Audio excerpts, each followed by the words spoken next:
Hi everyone, my name is Caitlin Mastrofilippo, and today I will be presenting to you about the language of math.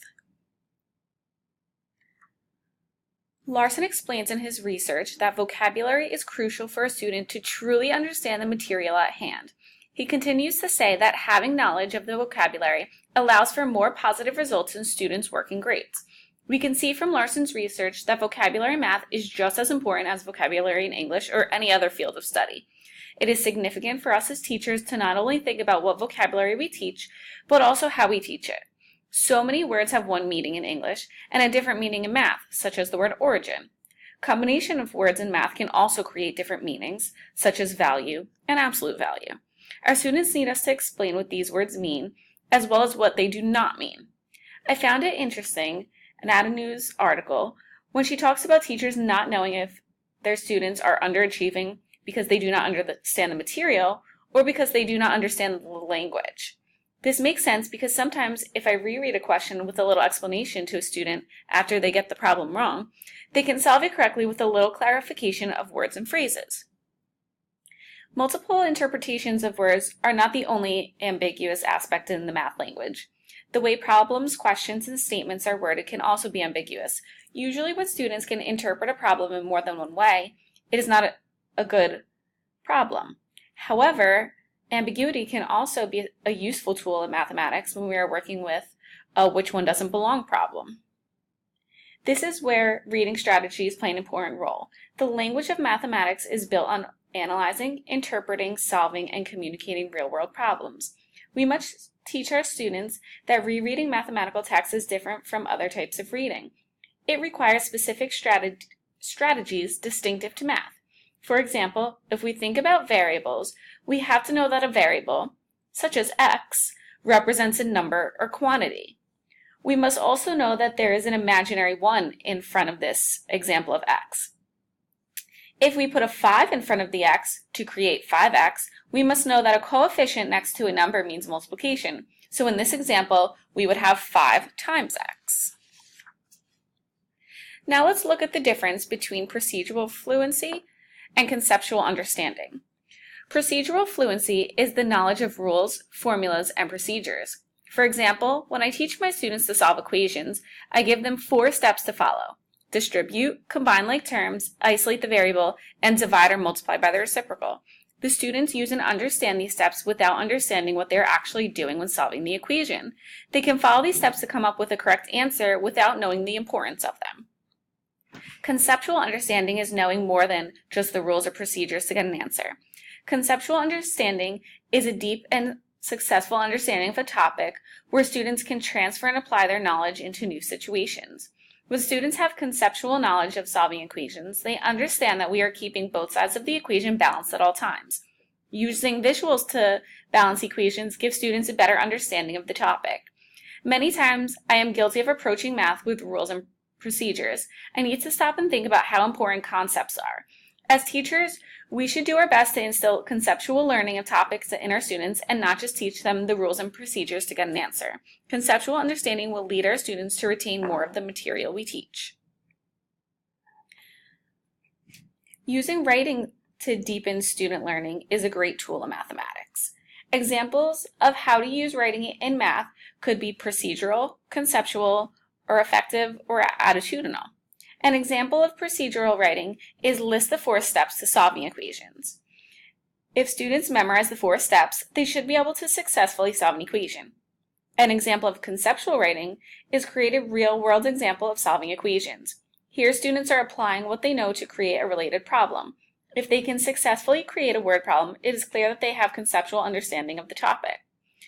Examples of affective or attitudinal writing include how do you feel about solving equations? And do you feel this applies to the real world? Students are reflecting on their feelings about the topic. By doing this, students can recognize how well they understand the topic and how it can be related to themselves or those around them outside of the classroom. Having students verbalize their thinking is important because it allows both the student and the teacher to identify the student's level of thinking and understanding of the given topic. Visual representations help students to get a reasonable view of the task or problem at hand. They aid students in identifying and organizing information during problem solving. Visual representations allow students to be more comfortable and more effective problem solvers. Examples of visual aids can include, but are not limited to, pictures, number lines, bar models, and manipulatives. The Freyer model is a graphic organizer to aid students with vocabulary. The model includes the word, a definition, examples, non-examples, and characteristics or drawings. You can see in this slide an example of the Freyer model complete for the word equation. Here's another example of the Freyer model for the equal sign. The definition: the symbol equals is used to show the relationship between two things is the same. Examples can include 5 equals 5, 2x equals 6, and y equals mx plus b. Non-examples can include 2 equals 3, 5 plus 2 equals 3, and 1/4 equals 4 over 1. Illustrations can include drawings or images representing equal values.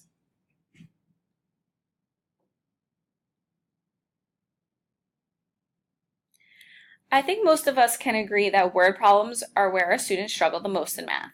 Helping our students find ways to interpret and break down the problems are so crucial.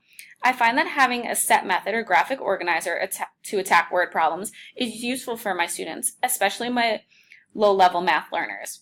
One method that works well for my students is CUBES. CUBES stands for circle key numbers, underline the question, box keywords or phrases, evaluate what steps we need to take or eliminate any information that is not needed to solve the problem, and solve and check. When students use these steps, it helps them break down the problem into simpler steps. It also gives students somewhere to start because many times that is half the battle. Where do I get started with this problem?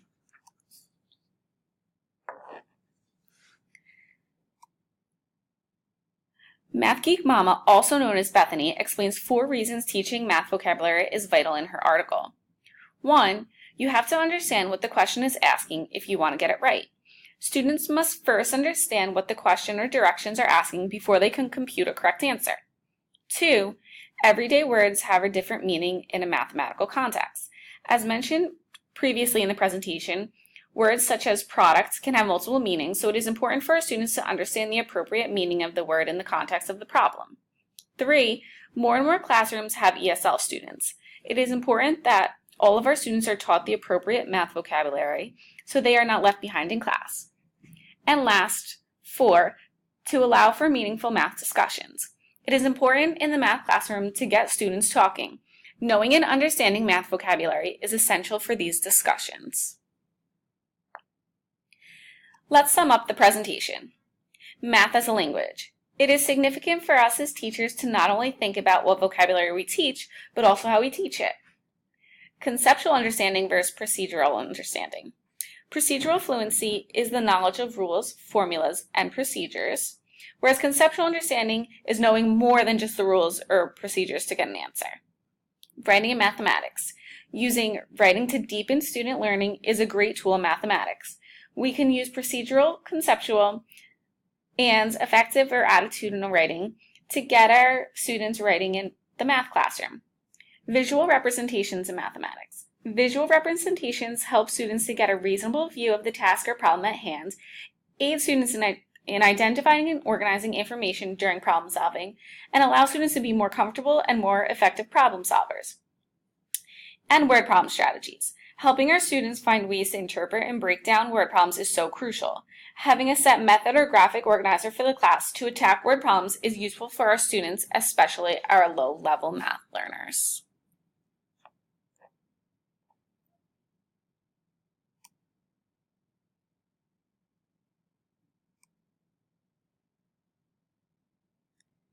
Thank you for listening, and I hope you enjoyed the presentation.